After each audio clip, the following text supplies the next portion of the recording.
दिवशी त्याला 3 वर्ष झाली बरोबर 29 तारखेला डिसेंबर. धार काढल्या सकाळी. धाराला काहीच करत नाही, काढते गप्प काढ देते काय नाही. खाईना दूध कुठले येते मग 1 लिटर. म्हणून तुम्ही आता सगळेजण मिळून आहे त्याच्याबद्दल तुम्ही इंजेक्शन करून घ्यायला पाहिजे दवाखान्यात. तीच म्हणाले की इंजेक्शन करून घ्यायचं. आणि विसरून ह्याचं राहिलेलं भाडं ह्याला ठेवली की हे खाते आई हो का, त्याच्यात रेडे ह्या मोठे झालेले सगळे काय एका म्हशी सगळे रेडे झालेले रेडे त्याच्याच आहेत. मला असं व्हायचं होतं पण झालं का काय कोणाचं पाप जेवायला लागले हो का. ती रात सारी वरडून दंगा काल परवा दिवशी असं झाली त्याला.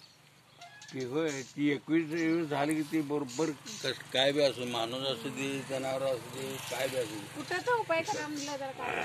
आता ते अंगाला भिनले ना आता उपयोग करून तर काय फायदा काहीच उपयोग होत. डॉक्टर म्हणला काय उपयोग होत नाही कसं मारायचं बघा हो असलं. आता काय करायचं सांगितलं जेवायला लय लागते मोठं करूच तर सांगितली होती. चिंबड काढून मोठं करूच तर